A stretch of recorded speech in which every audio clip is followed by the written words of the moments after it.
En Curauma FM, a esta hora estamos presentando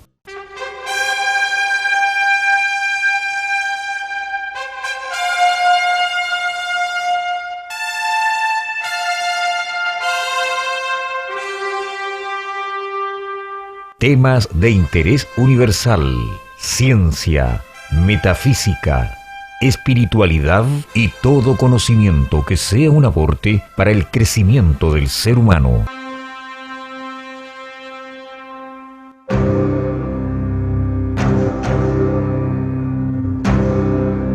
Aquí comienza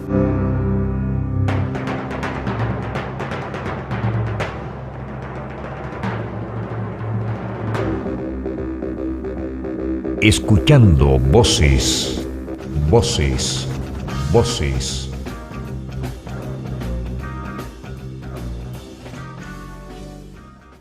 Hola, ¿qué tal? Comenzamos el Escuchando Voces de este día, viernes 30 de octubre del 2020. Viernes 30 de octubre, han pasado ya varios programas y estamos siempre saliendo al aire todos los días viernes, desde las 22 horas. A toda la gente que nos escucha desde Chile, desde el sur de Chile, hay mucha gente que nos sintoniza, también en Santiago, en el norte, y de otros países, países vecinos, Argentina, siempre nos piden que mandemos saludos para allá, a los hermanos argentinos. Colombia, gente de Estados Unidos también, y de Suecia hemos tenido gente que nos sintoniza. Estamos saliendo al aire por el 106.7 FM, ¿no? radiocurauma.cl, a toda la zona de la quinta región, Costa Quinta, Itunquén, Algarrobo, el Quisco, Isla Negra, el Tabo, Las Docas. Así que un saludo para toda la gente que nos escucha ya en sus casas o en los autos. También este día sábado, saliendo al aire con Escuchando Voces. Viernes 30 de octubre 2020, arrancamos el programa. Hoy tenemos un nuevo tema muy interesante, un nuevo invitado también. Ha habido harto interés durante la semana cuando se publicitó este programa, me han hecho muchas preguntas. Hay gente muy interesada, han llegado preguntas también, así que las vamos a ir compartiendo durante el programa con nuestro invitado y con la gente que nos va escribiendo por el Facebook. Recuerden que nos pueden mandar saludos o preguntas en directos para el invitado en relación a lo que él vaya conversando y compartiendo, y las vamos a estar leyendo en vivo. Para eso está Lía Ramírez, que nos apoya. ¿Cómo estás, Lía? ¿Sí? Ella nos apoya. Hola Alexis, muy bien acá, comenzando este programa, que va a estar muy interesante con un invitado muy interesante también. Así es. Y en la radio está Luis Loyola Elliot, que hace posible que esto se lleve acá hasta la sala de control, así que siempre nos está apoyando desde Radio Curauma. Bueno, comenzamos el programa de hoy. Vamos a hablar de un tema que es bien interesante, bien antiguo, debo decir también. Cuenta un poco la historia de la humanidad. Y se trata de los códigos secretos de la Kabbalah. Los códigos secretos de la Kabbalah. Ya nos va a estar explicando el invitado de qué se trata. Vamos a conocer un poco de la Torá también, que se trata de los 5 primeros libros de la Biblia. Y para eso tenemos hoy invitado a Esteban Acuña, presidente e instructor de Fundación Kabbalah Life. Bienvenido, Esteban, ¿cómo estás? Hola, Alexis. Bien, muchas gracias. ¿Sí? Súper bien. Un poco cansado hoy, pero bien, contento. Ok. Bueno, decía que mucha gente está interesada en que entremos y profundicemos en este tema. Ya sabemos que el tema es muy amplio, es para un programa de una vida entera, en realidad, cuando hablamos de la Kabbalah, ¿cierto? Pero bueno, vamos a tratar de aprovechar el tiempo. Hay varias preguntas que han llegado y vamos a comenzar a entrar en este tema. Esteban, lo primero que siempre le preguntamos a cada invitado, ¿cómo te acercas tú en tu vida? ¿En qué momento de tu vida te acercas a este tema? Para mí hay que hablarlo desde dos puntos de vista. O sea, la Kabbalah sí para mí fue como el puerto final en el que luego me quedé y decidí avanzar. Pero para mí el tema empezó siendo muy chiquito, el tema de la espiritualidad. Bueno, yo nací en un hogar donde la espiritualidad era un tema importante, donde siempre me enseñaron que había cosas más allá de este mundo, que había un creador, y tuve experiencias, llamémosle metafísicas o espirituales, Ajá. desde pequeño. Pero la Kabbalah la descubrí a los 20 años, aproximadamente, sí. Yo tenía 20 años y unos meses, tratando de entender un poco, tratando de entender las cosas que no me cuadraban de la religión en sí. O sea, la religión en general, siempre yo tuve muchas dudas desde niño, y buscando temas respecto a la reencarnación, respecto al origen del mundo, etc. fue que di con unas personas que me invitaron a un evento en particular, al evento del Año Nuevo hebreo, y en esa circunstancia fue donde tuve el primer acercamiento a este conocimiento. Me resonó del todo, me empezaron a hacer sentido muchas cosas desde el momento que empecé a escuchar y a entender, y yo digo que me enamoré a primera vista, por decirlo así, el primer encuentro de la Kabbalah, y no la dejé nunca más. Nunca más. ¿Y tu familia era cristiana, católica, evangélica? Claro, mi familia, independientemente de que habían antecedentes como judíos en la familia, mis papás eran evangélicos, eran cristianos, pero bien, no tan religiosos, eran más bien espirituales que religiosos. No eran tan dogmáticos, no eran tan cerrados, de hecho eran muy abiertos a entender otras cosas, a tratar de buscar más allá del texto, y creo que eso fue súper, súper importante a la hora de yo también abrirme a buscar otras cosas, y de hecho al final ellos terminaron dejando ese camino, y ahora mi papá también estudia Kabbalah, mi hermano estudia Kabbalah conmigo. Mirá. Entonces... ¿Pero ellos asistían a la iglesia, se congregaban con un pastor y ese tipo de cosas? Eso ocurrió hasta que yo tenía como 13 años.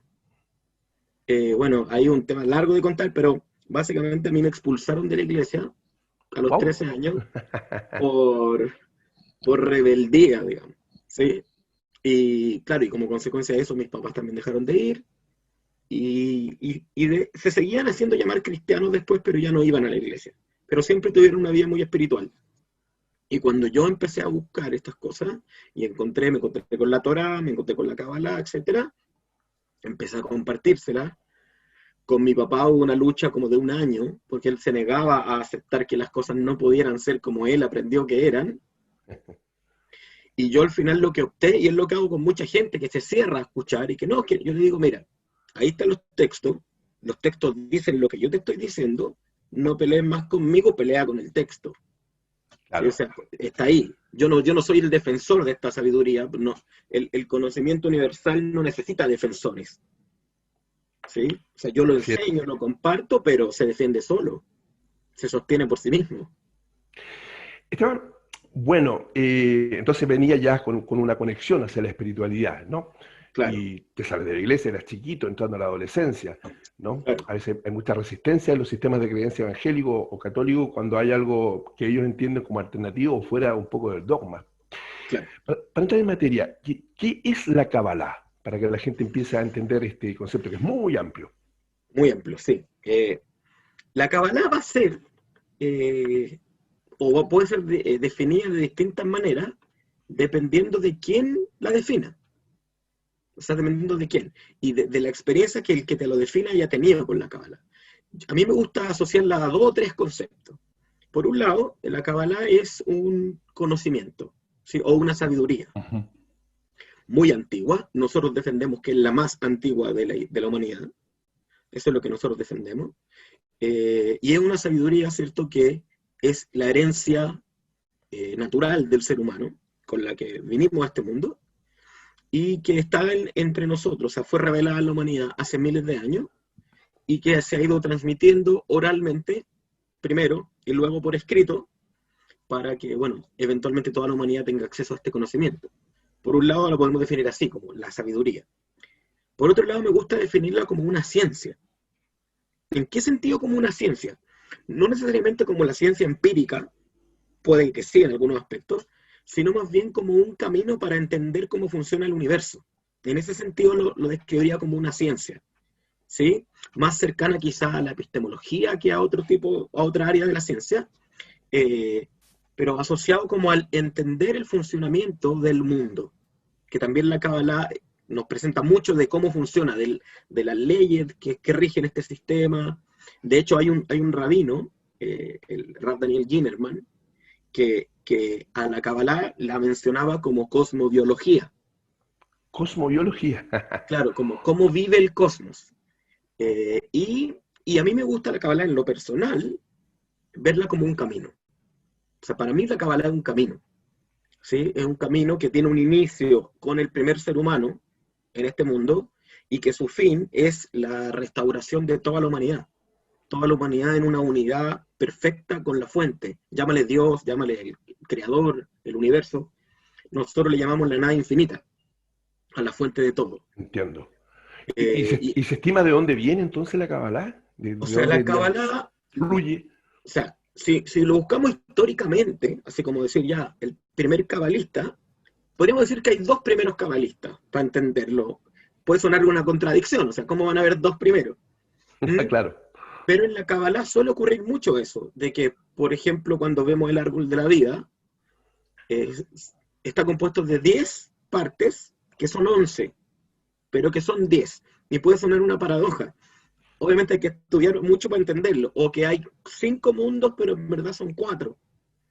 ¿Ya? Esas paradojas existen. Entonces, ¿por qué digo que hay dos primeros? Uno, el primero, es el primer ser humano. ¿Sí? ¿Por qué? Porque la palabra cabalista significa receptor. Eso significa, un receptor. Entonces, el primer receptor es Adán. ¿Sí? Independientemente de si Adán fue un humano o si fue un grupo de humanos, no importa, en verdad. Hay gente que dice que fue un grupo de humanos que se llamaban Adán, porque Adán significa humano, humanidad. Okay. Entonces, da lo mismo. Lo importante es que fueron los primeros o el primer receptor de este conocimiento. Pero este conocimiento se perdió por la idolatría, por la violencia, por el ego humano, se fue perdiendo. Y quien lo recupera, o sea, siempre hubo una línea de transmisión, pero secreta. O sea, el maestro se la entregaba al alumno, y ese alumno luego lo pasaba a otro alumno, y así, hasta que aparece 1600 y tantos años después, Abraham. ¿Sí? Que Abraham es el que recupera este conocimiento en el sentido de decir, ok, lo tengo, y quiero que todo el mundo lo tenga de nuevo. Entonces escribe un libro también. Abraham escribe un libro. Se dice que Adán también escribió un libro antes, el libro Adán, del mira. ángel, el libro del ángel Raziel, ¿sí? Pero este libro también se transmite en secreto, ¿cierto? De maestro a alumno, de maestro a alumno. En cambio, a Abraham, él le enseña a todo el mundo, a todas las personas que él conoce, él le enseña. Por eso hay quienes identifican a Abraham como el primer cabalista. Y de forma oral, ¿cierto? Es de forma oral, sí, lo va transmitiendo. Oral, lo va transmitiendo. Él tenía un libro, escribió un libro. El libro se llama el Sefer Yetzirah, el libro de la formación. Es el libro de astrología más antiguo que hay. Disculpa, ¿ese libro concretamente existe ahora? ¿Se puede Existe, acceder de a hecho él? nosotros lo estudiamos, ¿sí? Lo tenemos, lo estudiamos, Okay. existe. Y ese libro es un libro de cosmología, o sea, te explica cómo se originó el universo, y también habla de astrología, y también habla de anatomía, o sea, de cómo las energías ancestrales crearon a los planetas y a las estrellas, y cómo las estrellas y los planetas administran el mundo, y nos administran a nosotros mismos. Es el libro de astrología más antiguo que hay. Y Abraham se considera entonces el primer cabalista. Por lo tanto, si lo consideramos a él como el primer cabalista, tendremos que decir que la Kabbalah salió de Caldea, ¿sí? Que es de donde Abraham surge, desde Babilonia, si quiere llamarle así. Entiendo, claro. Pero realmente como cabalista surgió él en lo que hoy día es la tierra de Israel, en que en ese lugar, en ese momento no se llamaba así, sino que se llamaba Salem. Sí, que es donde estaba la academia, que te contaba el otro día, en la academia donde estudió Hermes también, que estaba en Salem. Trismegisto, ¿no? Exactamente, claro, donde él, claro, esto fue lo que hoy día es la ciudad de Safed. Hoy día hay una ciudad en el norte de Israel, una ciudad pequeñita, que se llama Safed. Esa ciudad se llamaba Salem en ese tiempo, y ahí es donde estaba esta escuela, donde el director de esta escuela era Sem, también conocido como Melquisedec. Y ahí fue donde estudió Abraham, donde estudió Hermes, donde estudió Jetro, varios otros maestros de esa época. Esteban, disculpa, para que la gente entienda y vaya asociando, sí. Entonces Abraham habría sido compañero de Hermes, que posteriormente, ¿cierto?, generó el Kibalión, ¿no? El Kibalión, exactamente. Fueron sus alumnos, claro, fueron sus alumnos que escribieron el Kibalión. Tú me decías algo muy interesante, que era el tema de la Kabbalah, ¿cierto?, en el hebreo antiguo, para que la gente entienda, y el Kibalión es muy similar en cuanto al origen del concepto, el Kibalión desde la palabra Egipto, ¿no? Kibalión, si nosotros la escribiéramos en hebreo, se escribe muy parecida a la palabra Kabbalah. Sí, es decir, tendría un origen similar, entonces, como la misma sabiduría, pero desde lenguajes diferentes, idiomas diferentes. Sí, de hecho yo he escuchado a algunos maestros decir que Hermes tomó lo que aprendió en Safed, y luego cuando volvió a Egipto, simplemente lo egiptizó, o sea, digamos, lo adaptó al lenguaje de Egipto. y entonces surgió lo que conocemos como la Cábala hermética, que es otro camino paralelo. ¿Sí? Por Hermes. Hay Por un tema ahí Hermes. con los conceptos, porque la gente cree que hermético es como algo prohibido, oscuro, cerrado. Claro, el Y es hermético viene de Hermes. claro, es de Hermes, ¿no? Porque varias veces me han preguntado, y ahí estarían los 7 conceptos, los principios del universo, ¿no? Para que la gente vaya Claro, haciendo esos ese 7 tema. principios universales están en la Cábala. La Cábala te Claro. enseña más, sí, te enseña otros que no están ahí. Ok, entonces ahí está la base, ¿no? En la Kabbalah, y esto, digamos, se difunde a través de Egipto y esto otro que tú dices desde Sí, Israel. Abraham, los hebreos, pues, claro. Y los hebreos Claro. son los que, Abraham, ¿cierto?, es el que hereda este conocimiento. Y desde Abraham para adelante, la transmisión es más notoria. O sea, es más notable en el sentido de decir, Abraham se lo pasa a su hijo se lo pasa a su hijo se lo pasa a sus 12 hijos, y luego ya se vuelve parte como de una cultura, que es la cultura hebrea en la antigüedad. Y el conocimiento pasa por todo ese camino, ¿cierto?, por el pueblo de Israel, siempre en secreto, siempre de maestro a alumno, siempre en escuelas secretas. Los que los conocieron fueron los cabalistas, los reyes del pueblo la conocían, los profetas la conocían, pero no era de difusión pública, no por egoísmo, sino porque lo que nos explican los cabalistas es que el ego humano, ¿cierto?, la energía oscura que va en contra de nosotros, no estaba maduro. Es como para cortar un fruto y darle su propósito, tiene que estar maduro. Entonces, el ego humano no había madurado suficiente para poder cumplir su función. Por lo tanto, Entiendo. es como decir, no era de noche, por lo tanto todavía no hacía falta la luz. Entiendo. De hecho, la noche, en términos del tiempo ancestral, llegó recién en el siglo XX, de acuerdo a los cabalistas. Entonces, en 1920 hubo un gran sabio, 1922 para ser exacto, Mira. que se llamaba Rabbi Yehuda Ashlag, que después de él le tocó vivir la Primera Guerra Mundial, él estaba en Polonia. Entonces estuvo ahí la Primera Guerra Mundial, y él ahí dijo, ya estamos sumidos en la oscuridad de la humanidad. Sí, o sea, esta es la oscuridad. Y ahora la luz va a ser notoria.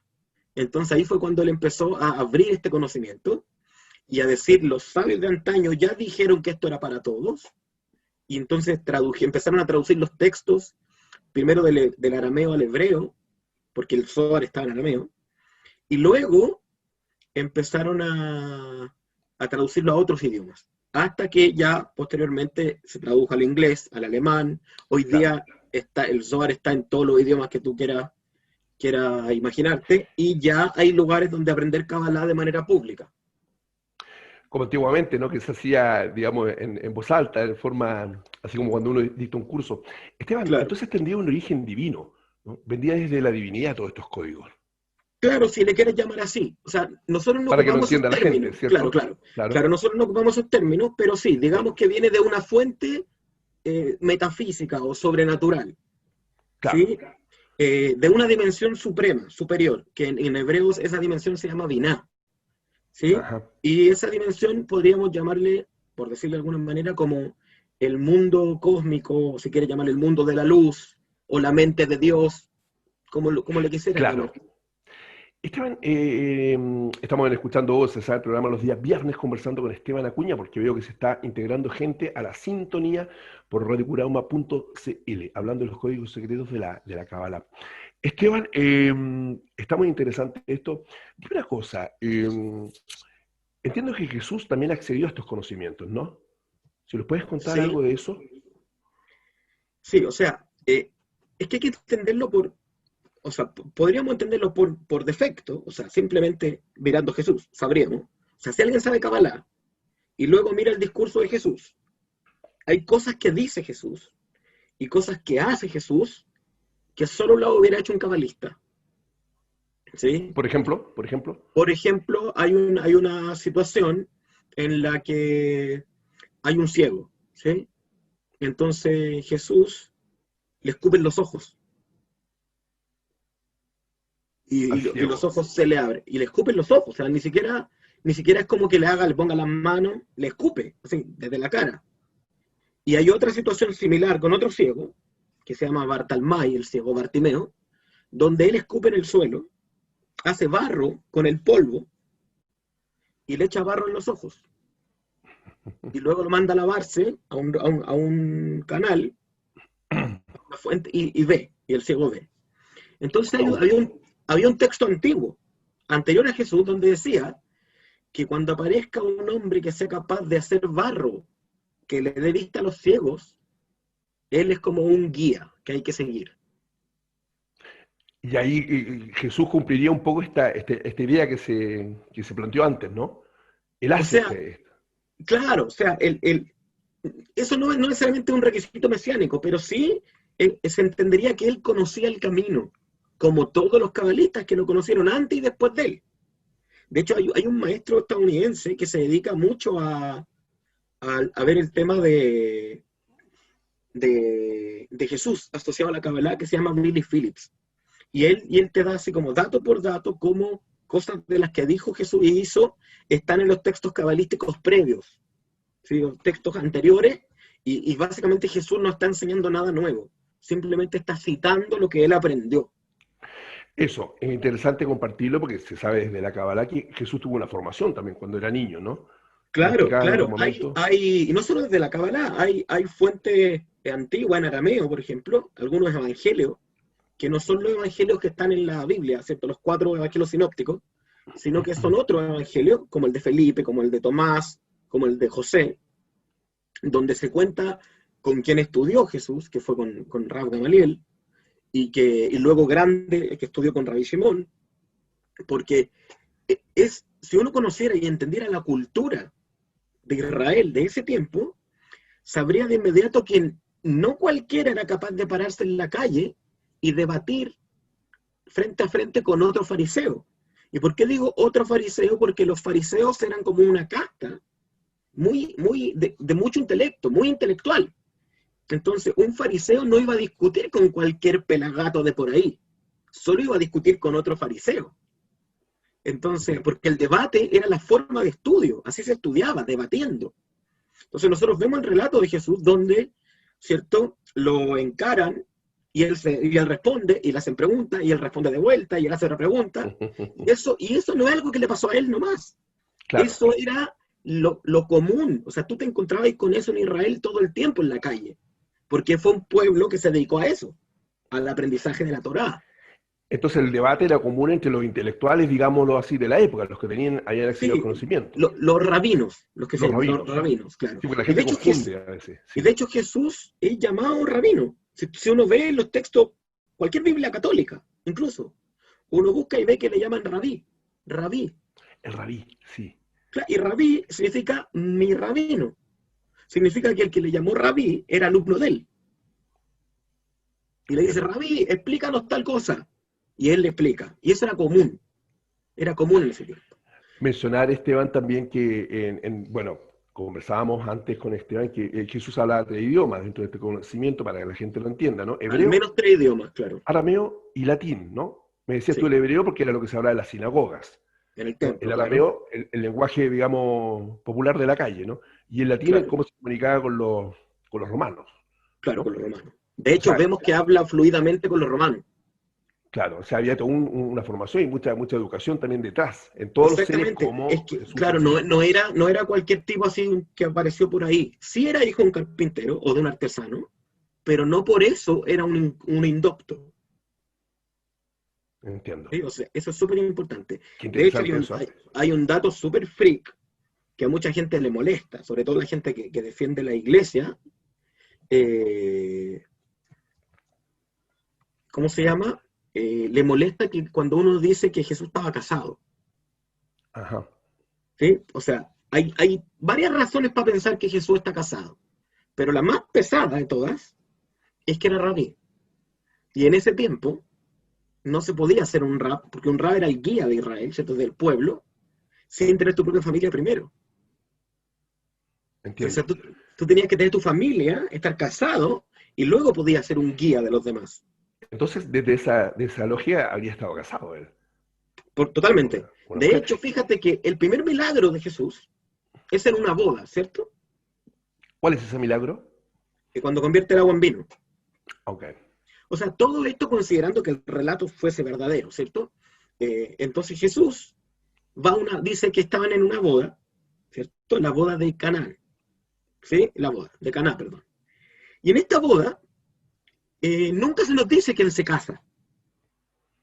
Nunca se dice quién se está casando, solo se nos dice que hay una boda. Pero lo interesante es esto. Viene la mamá de Jesús y le dice a Jesús, se han quedado sin vino. Y Jesús le dice, ¿por qué me vienes a molestar con esto a mí? Esa es la actitud de un novio que dice, ¿por qué me vienen a molestar a mí con el vino? Entiendo. Que los encargados del vino se hagan cargo. ¿Por qué me vienen a preguntar a mí que soy el novio? ¿Por qué me tengo que estar preocupando del Claro, vino? Lo primero. tiene sentido. Ya. Segundo, ya, le traen agua, convierte el agua en vino. ¿Y qué le dicen? Fíjate qué le dicen. Le dice, los alumnos le dicen a él, en todas las bodas, primero se sirve el buen vino. Y cuando ya están borrachos, les da el vino malo, total no se dan cuenta de lo que están tomando. Como los bares hoy en día, Claro, y le dice, después de las 3 de la mañana, claro. Claro, y le dice, pero tú has guardado el mejor vino para el final. Porque el vino que les dio era más rico que el que tenían antes. Pero fíjate que no dice el novio de esta boda guardó el vino, le dice tú. Como que él es el dueño del vino. Entonces se asume que esa era su boda. Porque Entiendo, fíjate sí. que antes de eso, él nunca enseña en público. Antes de ese momento, él nunca enseña en público. Está esta boda, y después de esta boda, él enseña en público. Entonces, él, si lo vemos desde el punto de vista del judaísmo del siglo I, él estudió, se casa, y luego casado, comienza su labor como rabino. ¿Y a qué edad se habría casado más o menos? ¿Se A los estima 30. eso? Es lo que el texto nos dice. ¿Hijos? ¿Habrá tenido hijos? Eso no sabemos. ¿Y la Lo mujer más de él probable se es que sabe? sí. Lo más probable es que fuera Miriam de Magdala, María Magdalena. Ah, ok. Pero ¿cuál es el Interesante. tema? ¿Cuál es el tema? Lo más probable es que haya tenido hijos también, porque para un judío de esa época, sobre todo, tener hijos es un mandamiento de Dios. De hecho, Entiendo. el primer mandamiento que aparece en la Biblia es sed fecundos y multiplicados. O sea, es el primero que aparece. Oye, tú me decías, bueno, hizo el milagro de transformar el agua en vino en esa boda. Así de capo, dirán algunos, ¿no? Así de capo. Pero entendía Claro. yo que cuando niño había hecho pequeños milagros, ¿no? Cuando Claro. revivió un pequeño Un pájaro. pajarito. Sí, eso está había- en el Evangelio de Felipe. Había o en el ciertas del Rey. señales Sí. ya de él, ¿no? Lo que pasa es que hay que entender, ahí entra la Kabbalah a explicar, ¿no es cierto?, muchas cosas, porque hay que entender que este tema no es solo de Jesús. Jesús se hizo famoso porque luego lo convirtieron en un dios, la iglesia. Pero en el pueblo de Israel siempre hubo gente así. Siempre hubo gente que hacía señales. O sea, tú puedes ver la historia de la misma Biblia, la historia del profeta Elías, la historia del profeta Eliseo, la historia de Sansón, la historia de Shamgar, la profetisa Débora, el gran guerrero Barak. Todos ellos fueron hombres y mujeres que tenían una conexión espiritual profunda y lograban hacer estas señales. Elías revivió a un niño muerto, Claro, le multiplicó el profeta. aceite a la viuda, el otro que sacó, hizo que un ejército de ángeles peleara la batalla por Israel. O sea, era gente que tenía un poder, pero no propio, sino porque tenía las herramientas y el conocimiento para atraer esa energía a este mundo. Jesús es uno Entonces, más en ese sentido. claro, eso te iba a decir, es uno más en ese sentido. Ahora, ¿por qué crees tú que en la historia, él fue el que, entre comillas, se disparó, el que se le reconoció? ¿Por qué crees que tú y no Elías u otro? O sea, lo que pasa es que igual Desde la Kabbalah. hay que entender que el momento en que aparece, o sea, la Kabbalah no menciona esa historia. No te voy a mentir, no está ahí. La historia de Jesús no está en la Kabbalah como tal. Los evangelios no son considerados. Lo que yo hago simplemente es hacer una lectura desde la Kabbalah a lo que vivió Jesús, ¿cachai? Pero la historia pasa por encima de él, en la historia de la Kabbalah. El punto es que en su tiempo hubieron 13 mártires. No solo él, 13. Todos murieron en manos de los romanos. Todos, lo que ocurrió es que los discípulos de Jesús tenían cercanía con gente no judía. ¿Sí? Entonces empezaron a enseñarle a gente no judía, y esta gente que tenía una tendencia un poco más hacia la adoración de los ídolos, entonces creó esta como secta nueva. ¿Sí? Por eso trascendió al pueblo de Israel y salió de Israel este mensaje. Entiendo. ¿Sí? O sea, ese tema podríamos hablarlo por horas para explicar cómo ocurrió todo. O sea, es un proceso que se demoró 235 años más o menos. No es una cosa que mañana se creó el cristianismo. Entiendo. O sea, Sí. Jesús nunca tuvo idea de eso, ni Juan, ni Pedro, ni Pablo. No, ellos no alcanzaron a tener idea de eso. Fue muchos, muchos años después. Entiendo.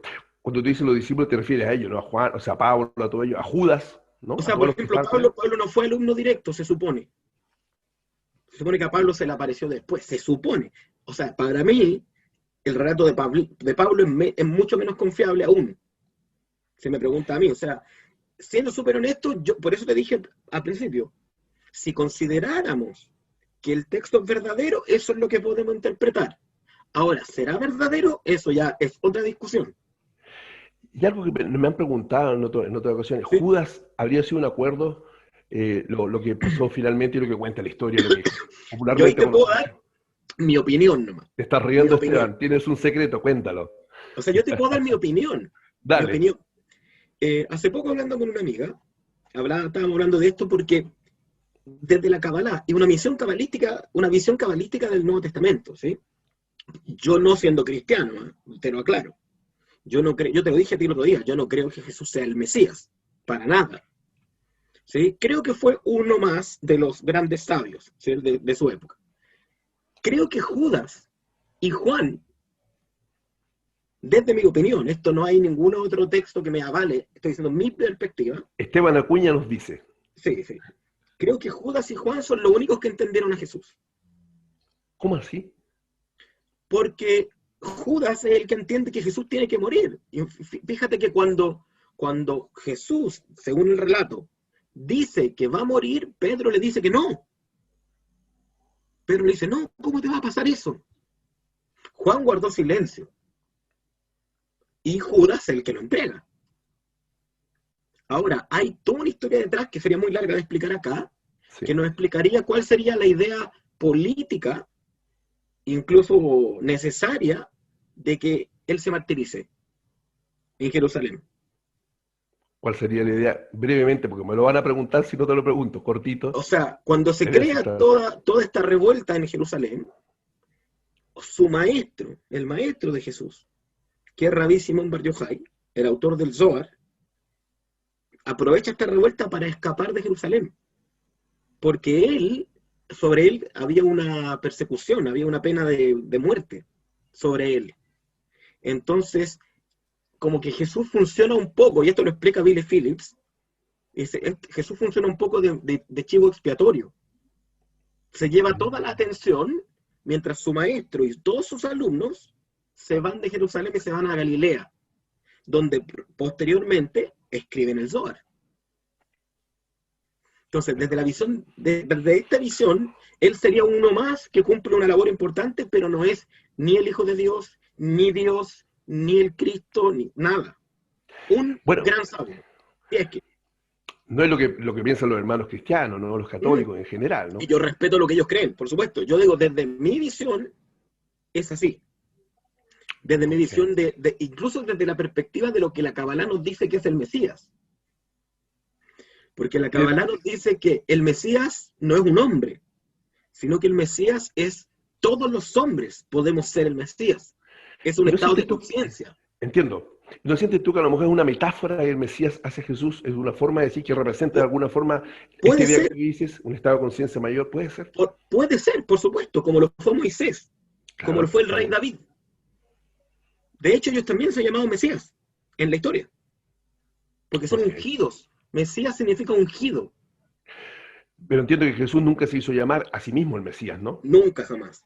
Y ahí hay un tema interesante. Nunca jamás se hizo llamar así. Nunca dijo yo soy. No, jamás. Hay gente que dijo que lo era, pero él nunca dijo que él lo era. Y de hecho, cuando le dicen los saduceos, que atento, esto es importante, los saduceos no fueron los fariseos los que lo entregaron. Los saduceos lo juzgan y le dicen, tú siendo nombre te haces llamar Dios. ¿Sí? Y él le responde con un verso de los Salmos. Y le dice, ¿no está escrito acaso, vosotros sois dioses? Como diciéndole, sí, yo soy Dios. Y tú también, y todos somos Dios. Y en ese sentido, claro, quizá él venía a ser como un arquetipo del nivel al que tenemos que llegar. Puede ser, porque la Kabbalah nos plantea que el Mesías es un estado de conciencia que la humanidad tiene que alcanzar. No es una persona. Entiendo. Muy bien. Estamos escuchando voces este día viernes 30 de octubre. Nos vamos acalorando. Está muy interesante la Sí, conversación. entretenido. Ya vamos a entrar a la Torá, ¿no? La gente quiere saber de la Torá. Pero fíjate que vamos a escuchar una pregunta de un audio que nos llegó para que vamos matizando también esta conversación. Lía, ¿podrías poner tú el tercer audio? ¿No? El de Pilar, ¿podrías poner ese que está justamente con lo que estamos conversando? Y con Esteban, acá escuchando voces este día, viernes 30 de octubre del 2020. Porque hay una pregunta que es atingente a lo que estamos hablando. Luego vamos a entrar a la Torá, sé que la gente quiere saber eso, los 5 primeros libros de la Biblia, desde el hebreo, y las cosas, los códigos que fueron apareciendo binarios, y yo voy a leer algunos de ellos, así que vamos a ir matizando. Lía, si podemos escuchar de la auditora que nos hace una pregunta justamente cercana a lo que estamos hablando. Hola, mi nombre es Pilar. Primero saludo a la persona que está dirigiendo el programa y también al invitado. Me gustaría hacer una consulta. Yo soy cristiana evangélica, ¿ya? Y tengo entendido que la Kabbalah plantea algo sobre lo que aparece en el Apocalipsis, ¿ya? Y en referencia al asunto del monstruo de 7 cabezas, que para mí siempre eso ha sido el Vaticano, ¿ya? Porque nos habla del color púrpura, porque el Vaticano está entre 7 montes, ¿ya? Y eso es lo que yo tengo entendido. Pero me gustaría saber qué dice, o si tiene algún, si la Kabbalah señala algo sobre la segunda venida de Cristo, que es lo que todos nosotros estamos esperando.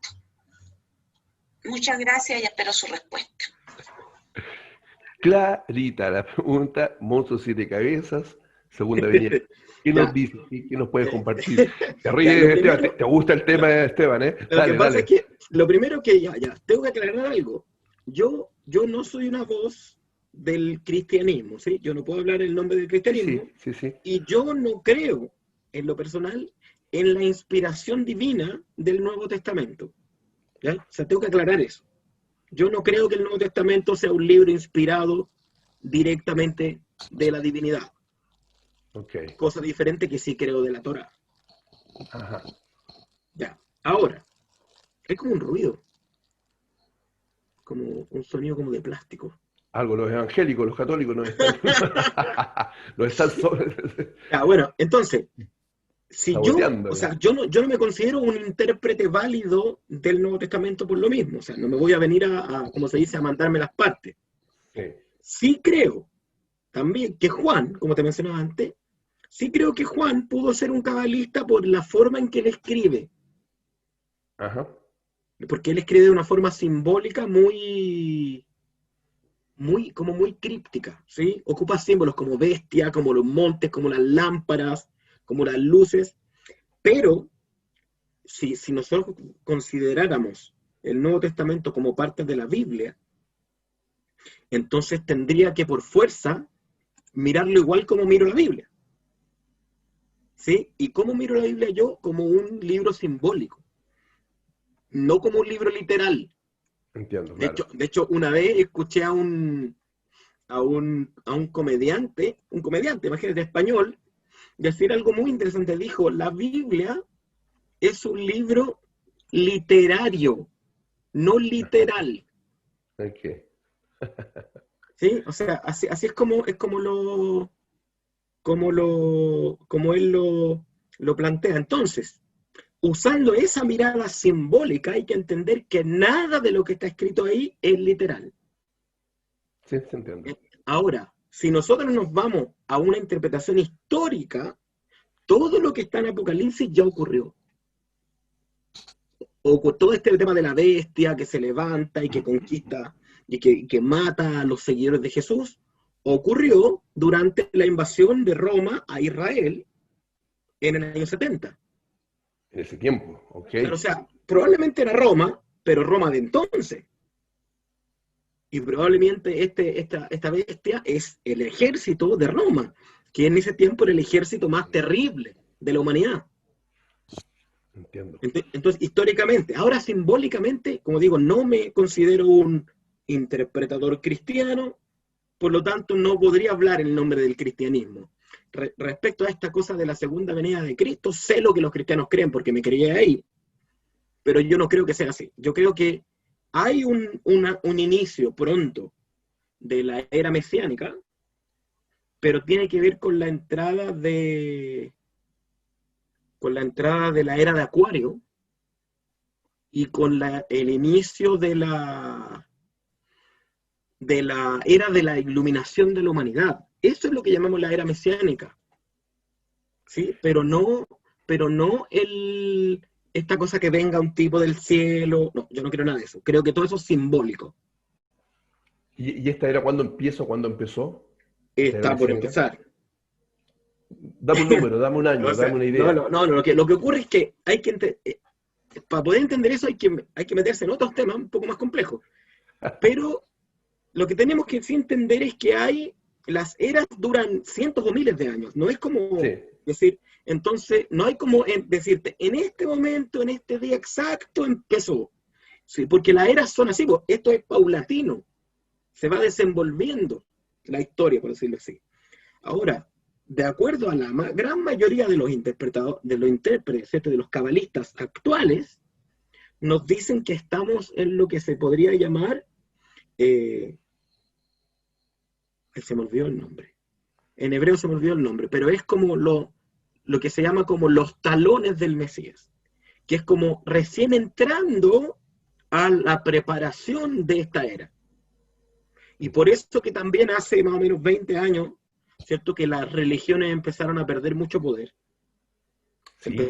Empezó a verse el lado oscuro de las religiones, ¿cierto? Empezó a verse el lado como siniestro, y empezó a resurgir otro tipo de espiritualidad, una espiritualidad más libre, una espiritualidad más universal. Más universal, más común, más del ciudadano común. Más como la gente de repente empezó a querer aprender a meditar, de repente empezaron a hablar de temas de la India, del Tíbet, de la misma Kabbalah, y tú empezás a ver, claro, la humanidad está despertando.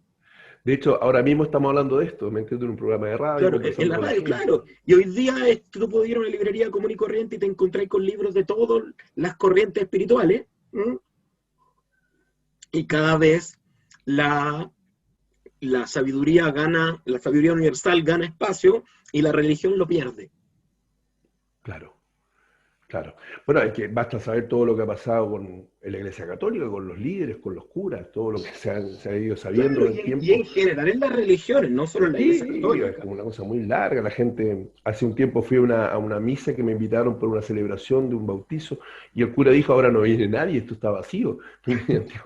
Estaba yo miré para atrás, están todas las bancas peladas, me dijo, yo entiendo lo que ha pasado, dijo, y estaban solamente los familiares de ese bautizo. Claro, y no queda otra, porque... Perdón, que hablar tanto de hacer. Sí, la religión va perdiendo poder y la espiritualidad más libre va ganando poder, va ganando espacio. De hecho, estamos en la que más va un cambio radical. Quedan 2 meses. 2 meses. Sí, para un momento radical en esta época. Noviembre, diciembre. ¿Y qué viene después de eso? No, lo que pasa es que, mira, la Kabbalah está muy relacionada con la astrología. O sea, de hecho, yo siempre he dicho que no se puede entender astrología sin Kabbalah. Ah, ok. De hecho, tengo una anécdota chiquitita de una amiga mía que fue a un congreso de Kabbalah, de astrología. No me acuerdo, en Brasil parece, no me acuerdo dónde. Y habían como 400 o 300 astrólogos. Y salió un expositor, que era un hombre muy respetado. Y le pregunta a esta gente, le dice, ¿cuántos de ustedes saben Kabbalah? Y como 7 u 8 levantaron la mano. Y le dijo, el resto no son astrólogos.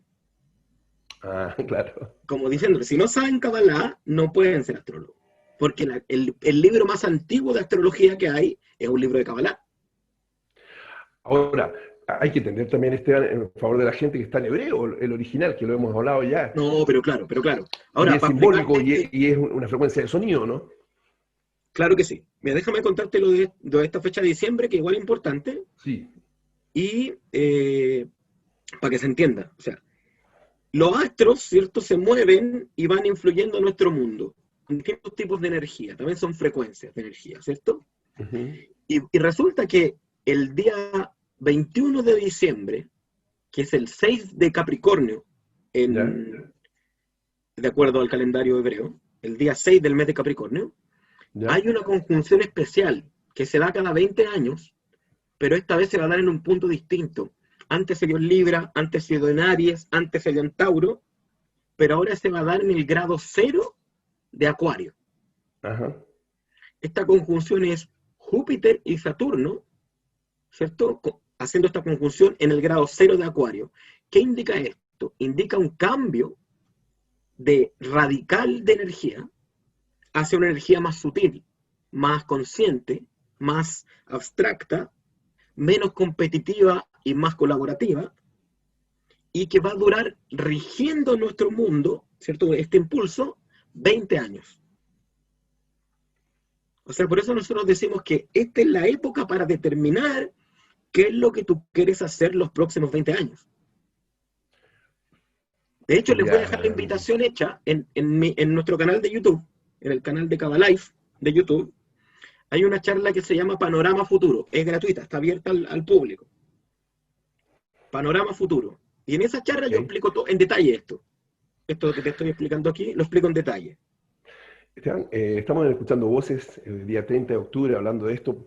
Vamos a entrar en la segunda parte a la Torá, no por el tema de tiempo. Hay Sí, un auditor que le preguntó, Lía, ¿podemos escuchar un audio de una persona que preguntó justamente esto para que aprovechemos el tiempo y si quiere afinar un poco la idea, porque luego tiene unos minutos para los saludos y si hay alguna pregunta, Lía lo va a ir planteando desde el Facebook. Lía, tenemos ese audio de una pregunta, un planteamiento que tiene que ver con lo que estamos hablando. Muy buenas noches, un saludo a Alexis y felicidades por el programa Escuchando Voces, buenísimo para transmitir conocimiento a la gente en esta época, muy bueno, y un saludo al invitado del día de hoy. Mi pregunta para él, ¿cómo interpreta lo que sucede en el mundo actualmente con sus interpretaciones, con la información que ha recopilado de la Cábala? La Cábala tiene conocimientos distintos de distintos niveles, ya que condensa el conocimiento transmitido de generaciones antiguas, generaciones que se han perdido con el paso de los años. También nos habla, lo que tengo entendido yo, la Cábala del macrocosmos y el microcosmos, que adentrándonos en nosotros mismos encontraremos el universo completo. Y estoy de acuerdo con eso. Bueno, como para terminar, para el invitado, según su estudio, ¿cuál es el siguiente paso que dará la humanidad? ¿Será más caos o vendrá un punto de equilibrio? ¿Qué interpreta él? ¿Qué se viene? Eso sería mis preguntas para el invitado. Un gusto escucharlo. Muy buenas noches. Bueno, gracias al amigo ahí, Esteban. Es un poco lo que estamos hablando. ¿Qué más nos puede agregar? Exactamente, sí, mira. No podemos decir que lo que venga sea en sí más caos o menos caos, sino que todo va a ser determinado por cómo los seres humanos nos tomemos los cambios.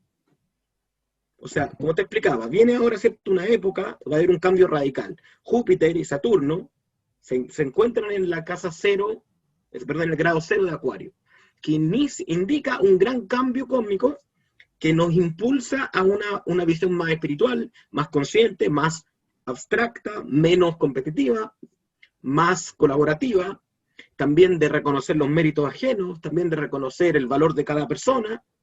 Entonces, quienes se sintonicen con eso, quienes entiendan que ese es el camino, no van a tener caos, van a estar en paz, van a ser protegidos.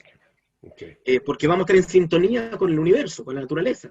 Quienes se opongan y quieran mantener el status quo, y quieran mantener la rigidez, y quieran mantener la competitividad, y quieran mantener el ego, van a sufrir. Porque no se puede luchar contra el sistema. Me refiero al sistema cósmico, no al sistema humano. Sino que hay que ir en pos del sistema. ¿Esta pandemia es parte de lo mismo, de alguna limpieza? Yo no la llamaría una limpieza. Aquí hay que entender, este es un principio importante de explicar a mi parecer. Aquí hay que entender que este mundo, ¿cierto? Nuestro mundo es una parte pequeñita, nuestro sistema solar incluso, es una parte pequeñita de un sistema mucho más grande, más amplio, ¿cierto? Y lo que ocurre en este mundo no es más que el resultado de lo que va ocurriendo en los planos superiores. Claro.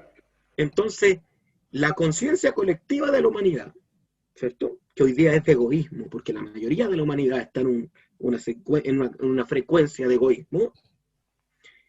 Entonces, esta conciencia colectiva, por decirlo así, envía una señal hacia arriba.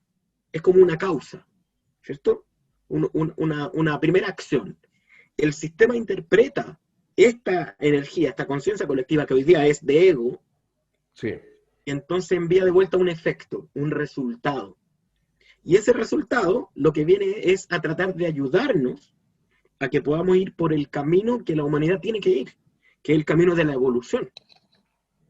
Entonces yo no le llamaría ni limpieza, ni castigo, porque esas palabras como son muy duras y son muy asociadas a la religión, a mí no me gustan. Digamos que es un aporte para que la humanidad se enderece, encuentre el camino. Y tengo que preguntarte también, hay algunas corrientes y personas incluso que me escriben y que me llaman que dicen que no, nos están manipulando las fuerzas oscuras, no, hay gente que me dice, el otro día me escribió una persona que se fue al campo a vivir ya hace un par de años, otra terapeuta lo mismo, no se pongan la vacuna. ¿Qué visión tiene? Ya, mira. Hay mucha gente que plantea eso. No, tengo gente cercana que habla de lo mismo. Lo has escuchado, ¿no? Y todo viene terrorífico, oscuro. Sí, no, claro, y la élite nos controla. Y los Anunnaki. Nada que venga del miedo es bueno. Ninguna decisión tomada con miedo va a ser positiva. Ninguna.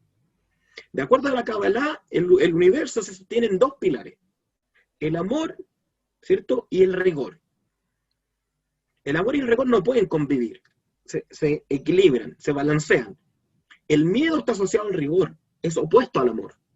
Entonces, lo que yo digo siempre es, mientras tú estés en sintonía con el amor, y seas altruista, y seas compasivo, y te preocupes de aportar al mundo y de aportar a los demás, a ti no te va a llegar nada. Mira, yo ayer le comentaba a un amigo que el año pasado hubo un eclipse, ¿se acuerdan del eclipse famoso? Que la gente salió a aplaudirle y todo. Yo, de semanas antes, fui avisándole a la gente. Los eclipses son señales de energías negativas que se van a mover. No vean el eclipse, enciérrense en sus casas. Hubo mucha gente que me hizo caso. Muchos estudiantes que me escucharon, que dijeron, ya ok, o lo voy a mirar un poco y después nada más, qué sé yo. Y a toda esa gente, esta pandemia y todo lo que está, no le ha tocado, no le ha afectado de ninguna manera. Y a la mayoría de la otra gente sí. Entonces, lo que te decía antes, todo depende de la sintonía en la que tú estés. En la que tú estés. Estoy de acuerdo. Pero tengo que preguntarte algo a nombre de la gente que dice, no, pero ustedes no se dan cuenta, las familias más poderosas están detrás. Una cosa oscura está detrás. Imaginemos que fuese así. Los Anunnakis, ¿qué piensas que nos puedes decir de eso? En honor a esos comentarios para que les llegue. Lo que pasa es que, aun si todo eso fuera cierto, ya digamos que fuese cierto, ya que hay una familia súper poderosa y que tienen el control, y los Anunnaki o lo que sea están ahí por encima, o los reptilianos, no sé, cualquiera de esas teorías, digamos que fuese así ya. Asumamos que esa es la verdad. Aún así, esas fuerzas están sujetas a las fuerzas mayores, a las fuerzas divinas, al sistema, al propósito del mundo. Por lo tanto, si es que fuese así, le puede doler a quien le duela, le puede molestar a quien le moleste, entonces es lo que la humanidad necesita para despertar. Ok, entiendo. Porque nada va a ocurrir en este mundo que no conduzca a la humanidad a evolucionar. Y en tu visión personal, ¿existen esas familias? Más allá que hay algo mayor. Es probable, pero no creo que tengan el poder ni la capacidad que se le atribuye. Sí creo que tienen una gran influencia, sí creo que tienen control económico, pero también creo, y esto puede sonarle feo a alguien, que seguimos teniendo libre albedrío nosotros. Eso es verdad, es cierto. Y también creo que, de nuevo, todo tiene que ver con en qué mentalidad estás tú, en qué sintonía estás tú. Porque yo te lo puedo decir, a mí en lo personal, estoy muy agradecido del creador por eso, y del sistema. A mí, todas estas cosas negativas que han pasado estos últimos años, no me han pasado ni por el lado. O sea, Sí, yo no las he sí, verdad. sentido. Y mi familia, y mis hijos, nadie. ¿Por qué? Porque tiene que ver con uno atrae lo que uno es. Si tú estás en la luz, tú estás sin miedo, si tú vives desde el amor, desde el altruismo, te van a pasar las plagas por acá. Y no te van a tocar porque hay una ley universal que se llama la ley de afinidad de forma. Sí. Uno atrae lo que hay en uno. Si en ti no hay miedo, si en ti no hay negatividad, no va a traer nada de eso. No estar en paz. Te tengo que hacer esta pregunta porque lo han hablado con otro invitado. Cuando llegue la vacuna para esto que está pasando, ¿te la pones? Yo creo que no. ¿Sí? Pero no porque piense que me van a envenenar, no. Lo Simplemente- pensaste, ¿eh? Lo pensaste. No. ¿Por qué te lo digo? Porque yo trato de ser responsable con mi mensaje. Yo no quiero que la gente piense que yo le estoy diciendo que no se la pongan. Sí, sí, Para entiendo. nada. Sí, entiendo. Yo no me la pondría, pero porque en general no soy de confiar mucho en la medicina más alópata. Yo soy más de trabajar acá, y creo que ahí está la clave. No sé si pero insisto, si alguien siente que se quiere poner la vacuna, que es su camino, que lo haga. Aquí nosotros, el regalo más grande que nos dio el creador, el sistema, el universo a nosotros, se llama, en hebreo se llama Bejirá. Es la elección. Somos libres de elegir. Y cada uno tiene que elegir, fíjate con esto, y esto es lo importante, de acuerdo a lo que le dicte su corazón. O sea, tienes que tener tu conciencia clara, conocimiento claro, y tu corazón te va a decir, hazlo. Incluso, imaginémonos que la vacuna, mira, voy a ponerme bien oscuro, imaginemos que la vacuna tuviera cosas malas, así, cosas negativas. ¿Qué fue lo que dijo el que descubrió la penicilina? En este momento no me acuerdo, no puedo acordar del nombre, pero el que descubrió la penicilina. Él dijo, la infección es nada, el terreno es todo. Es decir, si tu terreno, o sea, tu cuerpo, está en una sintonía tal, ¿cierto?, tan elevada, lo que le eches no le va a afectar. Entiendo. Oye, y lo último que ya tenemos que de los saludos y la pausa, y esto de la entrada en sintonía, ¿qué piensas tú, por ejemplo, me lo preguntaba alguien la otra vez, de los políticos del mundo que salen en la televisión hablando y todo eso, como que están más pendientes de los modelos económicos, que no se les desarme como toda la estructura, que el consumo? ¿Qué pasa con esa gente? ¿Qué pasa con la evolución de esas personas que están en el Congreso, que están siempre detrás de una estrategia, ¿me entiendes? Y con una imagen. ¿Qué piensas tú de Mira, eso? Son hay seres humanos un, también. ¿sí?, hay un principio universal que en arameo se llama Dina Malhuta Dina, que significa la ley del reino es la ley. Pensé que me había insultado, ¿eh? Le digo. No, En Dina hebreo me Malhuta, insultó, dije. en arameo, y significa la ley del reino es la ley. ¿Qué quiere decir esto? Lo que ocurre en un país está determinado por la ley suprema. Entonces, los políticos que están en un país, ese país se los merece. Si son leyes justas, ese país se las merece. Son leyes injustas, se las merece. Cada país tiene las leyes que necesita para despertar su conciencia o para potenciar su conciencia. Yo no soy juez de nadie. Por lo tanto, si a mí me dicen, es que tal político, yo no sé, no estoy en su cabeza, no estoy en su corazón, no vine a este mundo a juzgar a nadie. Entiendo que es parte de un propósito. Esteban, entonces, y esto es lo que nos merecemos, ¿eh? Mira Por lo que nos supuesto. merecemos. Esto es lo que nos merecemos como Ok. humanidad y Bueno, como espero que ellos nación. también, que ellos despierten y también entren en sintonía, ¿no? Con O el sea, amor. uno no sabe quién está despierto y quién no. Porque fíjate que, te voy a poner un ejemplo. Hay gente que habla pésimo de Donald Trump, por ejemplo. Pésimo. Y hay otra gente que habla maravillas de Donald Trump. Y es la misma persona. Pero, por ejemplo, si yo te contara, así como una pequeña infidencia entre nosotros, nomás, todos los que estamos aquí. Nadie nos está escuchando, dale. Claro. Que hace poco, Donald Trump y otros dirigentes de distintos países del mundo contactaron a ciertos rabinos para pedirles que llevaran el Zohar a sus casas de gobierno para protección. Mira, ¿eh?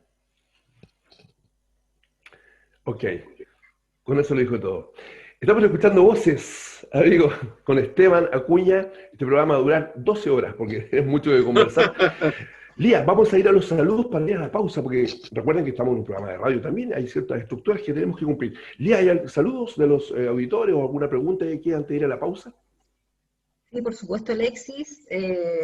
Bueno, Claudia García nos escucha desde Negrete, Kevin Figari junto a su familia desde Santiago. Guillermo Gronemeyer dice que alcanzó a conectarse. Mandamos un cariñoso saludo a dos fieles auditoras, Oriana Barros y Gerda Villarroel. Saludos. Sí, siempre ahí escuchando a ella. Soñador Ochentero, saludos a Alexis y Esteban, felicitaciones, un abrazo fraterno desde Santiago. Adolfo, un saludo. Sí, también. Camila Ferreira, como siempre ahí, también nos dice que genial, saludos a ambos. Marcela Figari se sumó también a esta reunión del día de hoy, maravillosa información, gracias por compartir sus conocimientos. Maravillosa información. Ok. ¿Alguna pregunta, Lía? Sí, fíjate que Guillermo hace una pregunta, Guillermo Gronemeyer hace una pregunta bien interesante. Dice acá, Borges tiene mucha relación con la Kabbalah. Y pregunta, ¿sí? Pregunta, ¿cuál es la relación de la Kabbalah con la poesía? Qué bonita pregunta. Breve, Esteban, porque estamos en la hora breve, por favor. Sí, o sea, Borges estudió Kabbalah. Estuvo en Israel, de hecho, aprendió, escribió libros que tienen que ver con Kabbalah. ¿Y qué relación puede tener la Kabbalah con la poesía? Es cosa de tomar un libro antiguo de Kabbalah y leerlo, y se va a encontrar con que es pura poesía. De hecho, está escrito en un lenguaje poético. De hecho, el Zohar comienza diciendo, hay una rosa que tiene 13 pétalos y 5 hojas la sostienen. ¿Sí? Entonces, ¿qué relación tiene? La Kabbalah es poesía en sí misma. Los textos de Kabbalah son poesía. Así que es una relación muy íntima. Muy interesante. Bueno, Borges también decía que el inconsciente es la única realidad que nos dirige, digamos, ¿no? Sí, bueno. O sea, Borges estudió Kabbalah, sabía Kabbalah en serio. En serio. Y después fue quedando no evidente, ¿no? Claro. Maravilloso. Fue quedando no evidente. Sí. Bueno, estamos escuchando, vamos a hacer una pausa, sé que está muy interesante eso. Vamos a ir a un tema musical, acomódense, traigan algo para tomar, un mate. Vuelvan en 3-4 minutos, estamos de vuelta. Vamos a entrar en la Torá y los mensajes que están codificados en la Torá, los primeros 5 libros de la Biblia. Voy a leer algunos mensajes que han encontrado los científicos desde que empezó la computación. Vamos a ir compartiendo y vamos a ir hablando de eso con Esteban Acuña. Vamos a la pausa, escuchando voces y volvemos con música, UPA, del tema Cuando vuelvas.